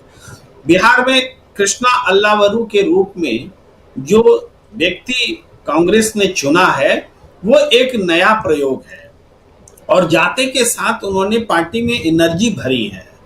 और ऐसा नहीं है कि उनके पास कुछ ऐसी बात थी जो टॉनिक पिला दिया, ये नहीं, उन्होंने स्टैंड ही इसी रूप में लिया, रेस का घोड़ा और शादी का घोड़ा सब स्पष्ट किया। सदाकत आश्रम के चक्कर लगाने से कुछ नहीं होगा, पार्टी दफ्तर के चक्कर लगाने से कुछ नहीं होगा, हम निकल चुके हैं, हम रेस, जो दौड़ना चाहे, जो दौड़ सकता है, हम उसको पूरा दौड़ाएंगे और रेस का घोड़ा दौड़ेगा। कल से कृष्णा अल्लावरू अब जिले जिले घूमना शुरू कर रहे हैं, कल से उनका अभियान शुरू हो रहा है। और उसके पहले ही उन्होंने पूरे बिहार में एक हलचल पैदा कर दी है। तो कृष्णा अल्लावरू में ऐसा क्या है कि वो हलचल पैदा कर रहे हैं? एक तो वो बहुत अच्छे सफोलॉजिस्ट हैं, बहुत अच्छे इलेक्शन प्रबंधक हैं, मैनेजर हैं, और दूसरी बात है कि उन्होंने बहुत चीजें कांग्रेस पार्टी के भीतर रह करके साबित की हैं, जिस वजह से उनको ये अवसर मिला है। इसके साथ बिहार इसलिए भी सूट करता है क्योंकि बिहार में लोकल लीडरशिप जब जब जमा उठाने की कोशिश की कांग्रेस ने, तब तब ये पाया गया कि गठबंधन की सियासत के कारण और उस गठबंधन में आरजेडी और उनके प्रमुख लालू प्रसाद जी के भारी दखल के कारण कांग्रेस के लीडरशिप अपने दम पर कोई फैसला ले ही नहीं पा रहे थे। यानी जिसको आप प्रभारी बनाइए वो जाकर के वो सारी बात लालू प्रसाद जी से मान आते हैं, जिसको आप प्रदेश अध्यक्ष बनाइए वो जाकर के सारी बात लालू प्रसाद जी से समझौता कराते हैं। भाई वहां यहाँ तक की हालात ये है कि कांग्रेस में टिकट कैसे मिलेगा, वो कांग्रेस के दफ्तर पे नेता नहीं जा रहे थे, वो लालू प्रसाद जी के दफ्तर में जा रहे थे। यही अंदर की बात यही है, प्रैक्टिकल बात यही है। तो कांग्रेस तो एक तरह से हायर्ड हो गई थी इंडिया गठबंधन में आरजेडी के पास में। वो लोकल लीडरशिप कोई पैदा हो ही नहीं रहा था। भाई पप्पू यादव को वो लड़ना चाहे तो वो निर्दलीय लड़ना पड़ा, क्योंकि यहाँ भी एक कॉम्प्रोमाइज था, पार्टी लीडरशिप ने कॉम्प्रोमाइज किया। कन्हैया कुमार को लड़ाएंगे तो आरजेडी सपोर्ट नहीं करेगी, सारी चीजें आरजेडी ही तय कर रही थी। तो अब इसको कन्फ्रंट भी नहीं कर सकती थी कांग्रेस। भाई गठबंधन के साथ ही है, हम तो बोल सकते खुल के, हम तो कांग्रेस के नहीं है तो बोल सकते, लेकिन कांग्रेसी कोई इस भाषा में बात नहीं कर सकता जिस भाषा में हम बात कर रहे हैं। तो वो सब कुछ कॉम्प्रोमाइज्ड था। लेकिन अब जो है, जैसे अल्लाहवरू वहां गए हैं, अब वो लालू प्रसाद के मातहत में काम नहीं करेंगे, वो सेल्फ डिसीजन होगा उनका। और ये बात जैसे मिली है, जैसे दिल्ली के चुनाव में जैसे पता चला था लोग भी कांग्रेस अपने दम पर खड़ी हो रही है, तो लोग जुट गए। लेकिन आखिर तक वो मैसेज उलट गया तो कांग्रेस नहीं दिखी, फिर भी पहले से थोड़ा बेटर रही। अगर वो मैसेज के पार्टी आरजेडी के सामने समर्पण नहीं कर रही है और लड़ने वाला जो रेस का घोड़ा है उसको मौका मिलेगा, चाहे जितना दौड़े, तो वो सब कांग्रेस के समर्पित कार्यकर्ता जी जान से इकट्ठा हो जाएंगे और कांग्रेस खड़ी दिखेगी। ये मैं दिखेगी हो जाएगा, मैं इसलिए बोल रहा हूं क्योंकि अभी होना बाकी है, ये प्रक्रिया शुरू हो गई है। तो हमें जो दिख रहा है, कांग्रेस अपने पैरों पर खड़ी होने की कोशिश करती दिख रही है। कांग्रेस पैरों पर खड़ी होगी तभी इंडिया गठबंधन मजबूत होगा। कांग्रेस हो या आरजेडी हो या कोई भी पार्टी हो, एक पार्टी अगर गठबंधन दल में किसी दूसरे के समर्पित हो जाए तो फिर मर्जी कर लीजिए ना, फिर अलग पार्टी क्यों है, फिर उससे फायदा नहीं होता है। फायदा होता है कि अपनी पार्टी की आइडेंटिटी विचारधारा के साथ जुड़ कर, और कांग्रेस तो नेशनल पार्टी है, वो क्यों रीजनल में जाके मर्ज हो। लेकिन रीजनल के नेता अगर वैसे हुए जो अपने बेटा का टिकट पाने के लिए लालू प्रसाद से पैरवी करवाना उनको उचित लगता है, अपने नेता से नहीं मांग सकते, तो फिर ऐसे पार्टी नेताओं का क्या मतलब है।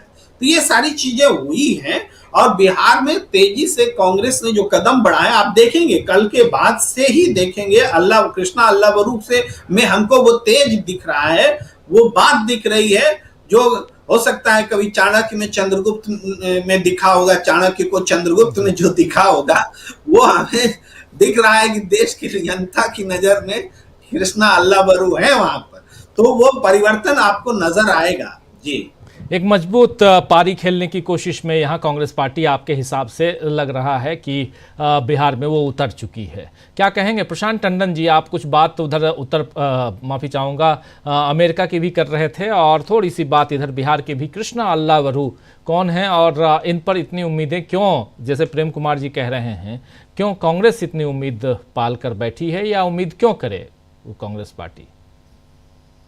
जी, कांग्रेस को देखिए वहाँ रिवाइव तो अपने आप को करना है और नए चेहरों को लगाना है, जो इलेक्शन को समझते हैं उनको लगाना है। कांग्रेस बार बार ये बातें होती हैं कि इलेक्शन मैनेजमेंट कांग्रेस का कमज़ोर है, तो इलेक्शन मैनेजमेंट को ठीक करना, वो उनका टैलेंट लेकर आए, और जैसे इनको कृष्णा को लेकर आए हैं वैसे और लोग को लेकर आए।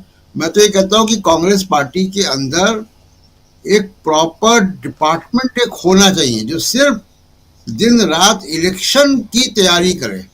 बीजेपी की तो पूरी पार्टी इलेक्शन की तैयारी करती, मोदी और अमित शाह इलेक्शन की तैयारी करते हैं, लेकिन कांग्रेस पॉलिटिकल पार्टी का काम सिर्फ चुनाव लड़ना नहीं होता है। लेकिन कांग्रेस पार्टी को ये करना चाहिए कि इलेक्शन का मशीनरी कैसे तैयार करें विद इन पार्टी, वो काम एक होना चाहिए। दूसरा कि देखिए उनको असेसमेंट करना चाहिए पॉलिटिकली कि नरेंद्र मोदी की ताकत क्या है। नरेंद्र मोदी दो चीज़ों को एंजॉय करते रहे हैं। ताकत का जो नरेंद्र मोदी की ताकत का जो पॉलिटिकल पावर है उसकी दो वजह हैं। एब्सोल्यूट कंट्रोल ऑन मीडिया, जो एक मीडिया उन्होंने खड़ा कर दिया है, कॉर्पोरेट मीडिया, एब्सोल्यूट कंट्रोल है। वो अमेरिका कुछ कर दे, झूठ बोलेंगे, कुंभ में भगदड़ मच जाए तो भी वो नरेंद्र मोदी का फोटो लगाएंगे कि इतने लोग मर जाते, इतने लोग बच गए। तो हर चीज में, रेलवे में कोई दुर्घटना हो जाए तो तब भी मोदी महान है, कुंभ में भगदड़ मच जाए तो भी मोदी महान है। तो ये मीडिया दिन रात दो काम करता है, मोदी की महानता बताता है और दूसरा कि हिंदू मुसलमान पोलराइजेशन करता है। जी, एब्सोल्यूट कंट्रोल है मीडिया के ऊपर मोदी का, जिसका तोड़ विपक्षी पार्टियां आज तक नहीं निकाल पाई, बावजूद इसके कि सरकारें इनके पास। आप मीडिया में जाके बैठेंगे, इस मीडिया को विज्ञापन देंगे, पैसा देंगे, अपनी राज्य सरकारों में जमीनें दे देंगे, उसके बाद भी नहीं होगा, क्योंकि ये आइडियोलॉजिकली कमिटेड मीडिया है। तो इसका तोड़ राहुल गांधी को, कांग्रेस पार्टी को, तेजस्वी यादव को, अखिलेश यादव को निकालना होगा। इस गलतफहमी में ना रहें कि आपको कॉन्क्लेव बुला लेते हैं, आपको जो है वो स्टूडियो में बैठा देते हैं। वो उनको एक चाहिए, एक दीवार चाहिए खेलने के लिए। उस दीवार के लिए आपको बुलाते हैं कि बॉल वापस तो आएगी। अगर बॉल वापस ही नहीं आएगी तो इस मीडिया की रेटिंग नहीं आएगी। तो कांग्रेस के नेता उस मीडिया में जाके जो बैठ रहे हैं वो बेसिकली बीजेपी की मदद करते हैं। एक बात, सही आप कह रहे हैं। इसका तरीका कांग्रेस पार्टी को, बड़ी विपक्षी पार्टियों को, इंडिया गठबंधन को निकालना होगा। सबसे बड़ी ताकत जो नरेंद्र मोदी की है वो मीडिया है। उसी के मार्फत राजीव कुमार मैनेज होते हैं, उसी के मार्फत ज्ञानेश कुमार होंगे, उसी के मार्फत उद्योगपति होंगे, उसी के मार्फत बाकी छोटी मोटी ब्यूरोक्रेसी होगी। तो एक मीडिया का सबसे बड़ा काम है। दूसरा कि उनकी ताकत थी अभी तक, जुडिशरी पे उनका एब्सोल्यूट कंट्रोल था जब तक चंद्रचूड़ रहे।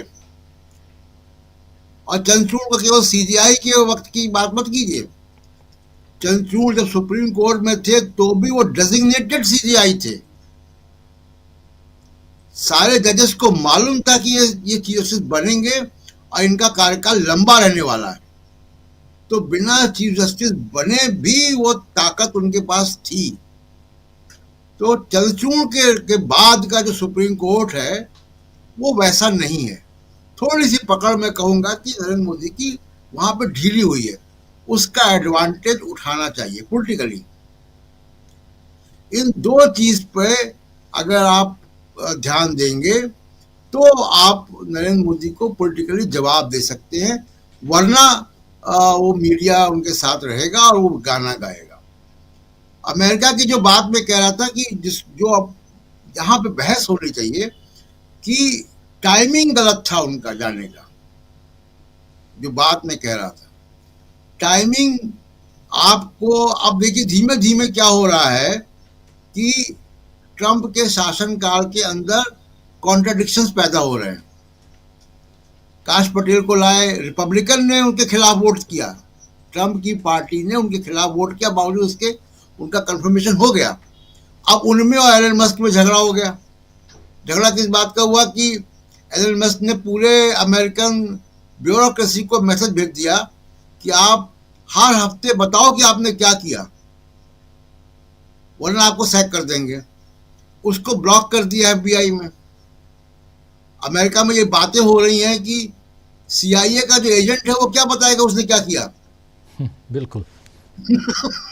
आप सोचिए, जो इंटेलिजेंस का एजेंट है वो क्या बताएगा उसने क्या किया पिछले हफ्ते, वो क्यों बताएगा। तो बहुत मतलब कॉन्ट्राडिक्शंस वहां पे हो रहे हैं। दूसरी जो बात करते हैं, अमेरिका सरकार के पास जो खर्चे का पैसा, जो बजट ग्रांट है पार्लियामेंट से वहां की, वो 14 मार्च तक है। 14 मार्च के बाद उनको नया अप्रूवल लेना है। वो नए अप्रूवल में बहुत विवाद है, आसानी से नहीं आएगा। वहां पे भारत के संसद की तरह नहीं होता कि व्हिप इशू हो जाए, वहां पार्टी लाइन क्रॉस करके भी लोग वोट देते हैं। और ये रिपब्लिकन ही कह रहे हैं कि खर्चा कम करो जी। तो इस कॉन्ट्राडिक्शन को उभरने देना था, तब जाते वहां पे। आप उस दौर में गए जब वो सबसे ताकतवर है। ये गलती थी मोदी साहब की। जी बिल्कुल बिल्कुल। जरा राहुल लाल जी आपके पास आना चाहता हूं। आपको क्या लगता है कि अब यहां से एक नरेंद्र मोदी के सामने चुनौतियां बढ़ती हुई दिखाई दे रही हैं। बीजेपी की हार की भविष्यवाणी, और ये बात उधर तेजस्वी यादव कह रहे हैं, यही बात राहुल गांधी भी कमोबेश कहते हैं, यही बात अखिलेश यादव भी कहते हैं, और बाकी जो इंडिया गठबंधन के नेता हैं वो भी कह रहे हैं। लेकिन यहाँ बात तो ये होती है कि चुनाव दर चुनाव बीजेपी जीतती जा रही है, दिल्ली पर भी कब्जा हो गया है। राजीव जी देखिए, ये बात सही है कि लोकसभा चुनाव के बाद हरियाणा, महाराष्ट्र, दिल्ली ये कुछ भारतीय जनता पार्टी की सफलता वाली रेखाएं हैं, और जहां भारतीय जनता पार्टी ने बड़ी स्पष्ट तौर पर सफलता दर्ज की। लेकिन क्या इस सफलता दर्ज करने से भारतीय जनता पार्टी की मुश्किलें खत्म हो गई? हम लोग अगर देखें तो उसके पहले लोकसभा चुनाव के पहले भी कई विधानसभा चुनाव भारतीय जनता पार्टी बड़ी मजबूती से जीत रही थी, और ऐसा तो था नहीं कि भले ही विपक्ष का ध्यान नहीं गया हो, लेकिन हम लोग तो देख ही रहे थे कि लगातार मतदाता सूची में नाम कैसे जोड़े जा रहे थे, घटाए जा रहे थे, मतदान प्रतिशत बढ़ रहे थे। तो वो प्रक्रिया पहले भी चल रही थी। लोकसभा चुनाव में उसके बावजूद भारतीय जनता पार्टी को एक झटका लगा है वहां पे। मेरा मानना यह है कि जब से राहुल गांधी ने भारत जोड़ो यात्रा राजीव जी शुरू की, उस समय से देश में विपक्ष जो है वो नजर आने लगा है। उनके मुद्दे, उनके चीजों के साथ जनता कनेक्ट करने लगी। क्योंकि देखिए, गोदी मीडिया से तो विपक्ष की किसी भावना या विपक्ष की आवाज वो कहीं से प्रतिबिंबित नहीं होती ना, जन भावनाओं की आवाज प्रतिबिंबित होती है। तो वो जो राहुल गांधी ने सीधे जनता से कनेक्ट किया। अब अगर राहुल गांधी ये बात लगातार कहते हैं कि हमें कितना भी नुकसान हो जाए, हम जातिगत जनगणना करा के ही दम लेंगे। अब आप सोचिए, ये लाइन राजीव जी, ये पंक्तियां हैं राहुल गांधी की, और बिहार को आप उसके लिए युद्ध का मैदान देख लीजिए। अब सोचिए, सोशल जस्टिस को लेकर बिहार की लड़ाई कितनी मजबूत रही है। तो क्या इस बार हम लोग कांग्रेस को 2020 वाली कांग्रेस मान सकते हैं बिहार में? नहीं मान सकते हम लोग, क्योंकि पिछले बार 2020 में 67 सीटें कांग्रेस को मिली थी, और अधिकांश सीटों पर कांग्रेस की हार हुई थी। तो कई सीटों पर तो कांग्रेस के ऊपर यह भी आरोप लगे थे उस जमाने में कि उसके ऊपर काफी कमजोर उम्मीदवार खड़े कर दिए गए थे, जबकि हम लोगों ने देखा था कि जो लेफ्ट के लोग हैं उन्होंने, उनका सफलता का दर काफी ज्यादा रहा था, उन्होंने काफी ज्यादा अच्छा से सफलता दर हासिल किया था। तो अब 2020 वाली स्थिति कहीं से नजर नहीं आती है, जबकि उस समय भी कई सीटों पर गड़बड़ियों की कहानी बिहार विधानसभा चुनाव के बाद से ही उठने शुरू हुए थे कि इलेक्शन कमीशन समान मौका नहीं देता और सीटों पर धांधली कर देता, काउंटिंग तक में धांधली हो जाती है। वो चुनाव राजीव जी बिहार विधानसभा चुनाव 2020 ही था, जहां पे कि तेजस्वी यादव चुनाव जीतते जीतते जो है कि वो एक तरह से अलग अलग परिस्थितियों में चीजें अलग अलग जगह पे पहुंची। तो मेरा कहने का सीधा मतलब ये है राजीव जी कि इनके लिए बहुत ज्यादा चुनौती बढ़ी है। चुनौती कहां से बढ़ी है? ये जब कहते हैं कि राष्ट्रवाद का मामला, मैं कह रहा हूं कि भारतीय जनता पार्टी अपने आप को विश्वगुरु कहती है। भाई जब आप विश्वगुरु कह रहे हैं और आपके अमेरिका जाने से पहले कहा जाता है कि भाई भारत सबसे ज्यादा जो है कि टैरिफ लगाता है, आपके सामने में रेसिप्रोकल टैरिफ की घोषणा हो जाती है जी। आखिर कोलंबिया जैसे देश जो कि अगर अपने नागरिकों के सम्मान की लड़ाई लड़ सकता है, तो फिर भारत जैसा देश सम्मान की लड़ाई क्यों नहीं लड़ सकता? आखिर क्यों वहां पे अभी भी बेड़ियों में बंद बंद के हमारे नागरिक यहां पे आ रहे हैं और उसकी तस्वीरें व्हाइट हाउस जारी कर रहा है? आप देख लीजिए स्थितियां क्या चल रही है। ये चीजें जो है वो बीजेपी का जो मूल नैरेटिव है कि हम हैं राष्ट्रवादी और देश के रक्षा के लिए हम कुछ भी करते हैं, देखिए उस मूल नैरेटिव को चाइना की तरफ से तो राजीव जी पहले से झटका लग चुका था। जब मोदी जी ने कहा था कि ना कोई आया है ना कोई गया है, तो उसका लाभ कितना ज्यादा नुकसान हुआ था हम लोगों को। लेकिन जो अमेरिका ने अभी किया है वो पूरे दुनिया के समक्ष है। देखिए अब अगर ट्रंप जी ये बयान देते हैं, ट्रंप की तरफ से सीधे ये बयान आता है कि भाई भारत को 21 मिलियन डॉलर भारत को प्राप्त हुए हैं, और उस समय अगर इंडियन एक्सप्रेस का रिपोर्ट आता है, उस रिपोर्ट को अगर भारतीय जनता पार्टी स्वीकार कर लेती तो उनके लिए संकट के बादल कम होते। लेकिन वो चुपचाप राहुल गांधी के ऊपर आरोप लगाने में, कांग्रेस के ऊपर आरोप लगाने में लग गए। अब कोई इनसे सवाल पूछे कि आखिर हम लोग देखिए आज के दौर में उपनिवेशवाद और जो उसके बाद का नव उपनिवेशवाद है, अमेरिका में जो घटना घटी है और जिस तरह से चाबुक चला चला के भारत के अर्थतंत्र को नियमित करने के प्रयास हो रहा है, राजीव जी सोच के देखिए कि इस समय हम लोगों का हम लोग का रुपया कितना कमजोर हो रहा है। और फिर आप बात ले रहे हैं अमेरिका से महंगे तेल लेने के लिए। ईरान से हम लोग 2019 में तेल नहीं ले रहे हैं राजीव जी। भारत सरकार की स्पष्ट पॉलिसी थी कि हम लोग संयुक्त राष्ट्र संघ के प्रतिबंध को मानेंगे, अमेरिका के प्रतिबंध को नहीं मानेंगे। ईरान तो हम लोगों को रूस से भी सस्ते दर पे तेल दे रहा था, हम लोग वो तेल तो नहीं ले रहे हैं। तो भारत में जो पूरी महंगाई बनी हुई है, बेरोजगारी बनी हुई है, आपके विदेश नीति की बड़ी विफलता भी दिखाई देती है और आपके गृह नीति की भी विफलता दिखाई देती है। भाई आपके जेम्स बॉन्ड क्या कर रहे हैं, आपके तमाम लोग क्या कर रहे हैं, यह सवाल आज जनता के मूड में खड़ा हो चुका है राजीव जी। बिल्कुल सही आप कह रहे हैं, बिल्कुल सही कह रहे हैं कि जनता के सामने ये बहुत सारे सवाल हैं और इन सवालों का जवाब क्या नरेंद्र मोदी देंगे, उनकी सरकार देगी, ये भी एक बड़ा। और एक लाइन है राजीव जी एक वाक्य बिहार को लेके जो निशांत जी का जो बयान है, जो नीतीश कुमार के पुत्र का बयान है, देखिए उनका बयान तो बहुत महत्वपूर्ण है जिसके ऊपर अमलेंदु जी ने प्रकाश डाला, लेकिन वहां पे बिहार के एक एक व्यक्ति को पता है कि निशांत जी के बीच में और तेज प्रताप यादव के बीच में बड़ी घनिष्ठ किस्म की मित्रता वर्षों से रही है राजीव जी। तो आप सोच के देखिए कि बिहार के समुद्र में भारतीय जनता पार्टी कहां फिट बैठ रही है। यानी जो नए पीढ़ी के लोग हैं वो आपस में उनके संबंध पहले से काफी बेहतरीन किस्म का संबंध रहा है, तभी एक तेज प्रताप यादव उनको निमंत्रण दे रहा है कि आप आ जाइए इधर। तो वो संकेत भी मूलतः भारतीय जनता पार्टी और दिल्ली के लिए ही संकेत है राजीव जी। बिल्कुल, और तेजस्वी पहले कह चुके हैं, अब तेज प्रताप कह रहे हैं, तो इसका मतलब कहीं ना कहीं ये घनिष्ठता जो है कहीं दोस्ती किसी और राजनीतिक समीकरण को में न तब्दील हो जाए, ये भी देखना होगा। आना चाहता हूँ जयशंकर जी आपके पास, थोड़ा जयशंकर जी का वीडियो अप एंड डाउन हो रहा है, जरा इधर से मैं ठीक करवाता हूँ। जयशंकर जी ऊपर नीचे आप रहने दीजिए, थोड़ा इधर से मैं कहता हूँ, या थोड़ा सा आप अपने आप अपने कैमरे को थोड़ा ऊपर की तरफ ले जाइए तो आपका चेहरा दिखेगा ठीक से।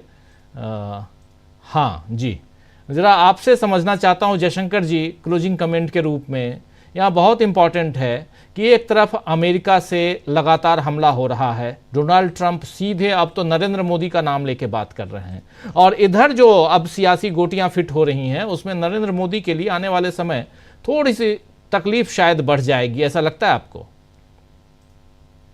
तकलीफ की चिंता तो उनको दिन रात सताती है। ये सवाल है कि 240 सांसदों की पार्टी रह गई है भारतीय जनता पार्टी, जो 350 पार जाने की बात करती थी, तो ये चिंता तो उनके पास रहेगी ही रहेगी। क्योंकि कभी एकनाथ शिंदे आंख दिखाते हैं, कभी चंद्रबाबू नायडू के बारे में लगता है कि अब वो पाला बदल सकते हैं, कभी नीतीश कुमार के बारे में लगता है, और कहीं से भी कोई एक सीट इनकी बढ़ी नहीं अभी तक। 240 का 241 भी अभी तक नहीं कर सके हैं ये लोग। तो इसलिए एक चिंता तो राजनीतिक चिंता बहुत बड़ी रहती है कि बजट सत्र भी चल रहा है, उसमें कब क्या हो जाए, कब कौन पाला किधर बदल दे। तो एक तो ये है। दूसरी बात सबसे बड़ी, आप कल्पना कीजिए ना कि जिस ट्रंप के बारे में इतने दावे करते थे मोदी जी, हेलो ट्रंप और हेलो माय फ्रेंड डोनाल्ड और सब कुछ बोलते थे, उसने उनके मुंह पे इतने बड़े तमाचे मारे। मतलब सबसे पहले तो उनको उनकी हैसियत बता दी कि भाई देख, तुम सुगरू होगा चाहे डंकापति होगा, लेकिन मैं तुमको अपने शपथ ग्रहण में नहीं बुलाऊंगा, बाकी सबको बुला लूंगा, तुमको नहीं बुलाऊंगा। एक तो ये तमाचा मार दिया। फिर जब ये कोशिश करने मिलने गए, अपनी तरफ से गए, हमें मांगा और मिल गया, ठीक है चलो दे दिया, अब मिल गया, वहां सामने बिठा करके जिस से भिगो करके मारा, और मारा सिर्फ इस देश के प्रधानमंत्री को नहीं, इस देश की अस्मिता को, इस देश के संप्रभुता पर अटैक किया उसने, और जिस ढंग की बातें करी, समझ में नहीं आ रहा मोदी जी को करें क्या करें। जिसको इतना मित्र बता रहे थे वो इस तरह की बातें कर रहा है। अभी राहुल बता रहे थे कि साहब वो ला नहीं सके वो हथकड़ी बेड़ियों में, और कोलंबिया, हमने भी वही बात कही थी। इसलिए नहीं ला सके क्योंकि आप लाएंगे कैसे? आपने अपने सारे जहाज तो बेच दिए हैं, आपने अपनी पूरी एयरलाइंस तो बेच दी है। एयर इंडिया तो अब टाटा की हो गई है, अब आपकी एयर इंडिया क्यों सुनने वाली है? एक जमाना था जब कुवैत से और ईरान या अखबार में जब लोगों को इवैक्यूएट करके लाया गया था यहाँ पर, या और जगहों से भी लाया गया था, तब एयर इंडिया आपके पास थी। आज तो आपके पास कुछ है ही नहीं है। आज तो आपका केंद्रीय मंत्री एयर इंडिया में बैठता है और टूटी फूटी सीट पे बैठा देते हैं सब, और आपको मजबूर होकर के सोशल मीडिया पे लिखना पड़ रहा है केंद्र सरकार के एक मंत्री को, जो लगातार 3-4 बार मुख्यमंत्री रहा होगा मध्य प्रदेश का, शिवराज सिंह चौहान। तो ये हालत हो गई है। तो कहीं ना कहीं तो बात बिगड़ रही है, अंदर खाने जो है उनकी चिंता बढ़ रही है, और बिहार उनके लिए सिरदर्द बना हुआ है। नीतीश कुमार को समझ पाना अभी भी भारतीय जनता पार्टी के लिए बहुत बड़ी गुत्थी हो रही है। जो लोग कह रहे हैं कि नीतीश जी ने कहा था कि साहब अब यहीं रहेंगे और कहीं नहीं जाएंगे, अब यही रहना है, लेकिन इससे पहले भी तो बहुत सारी बातें इसी तरह की थी उन्होंने तो विधानसभा में कहा था कि मर जाएंगे, मिट जाएंगे, लेकिन आपसे, मतलब भारतीय जनता पार्टी से हाथ नहीं मिलाएंगे। तो नीतीश कुमार कब क्या करेंगे उनके अलावा किसी को भी नहीं पता होता है। राजनीतिक तौर पर उनका क्या फैसला होगा, कब गच्चा दे जाएंगे, कब किसके साथ हो जाएंगे, वो देखिए उनकी हालत ठीक नहीं है, स्वास्थ्य उनका ठीक नहीं है, बात सब सही है, लेकिन राजनीतिक तौर पे वो समझते हैं कि वो कहाँ रहेंगे, किस तरफ रहेंगे, कब कहाँ रहेंगे, तो उनका कितना राजनीतिक फायदा होगा। अभी उनके सामने दो सबसे बड़ी चुनौती एक ही है, दो है। एक तो अपने बेटे निशांत को, जिसके बारे में बार बार कहते हुए राजनीति में नहीं आएगा, तो उसको किसी न किसी रूप में पॉलिटिकली स्टैब्लिश किया जाए।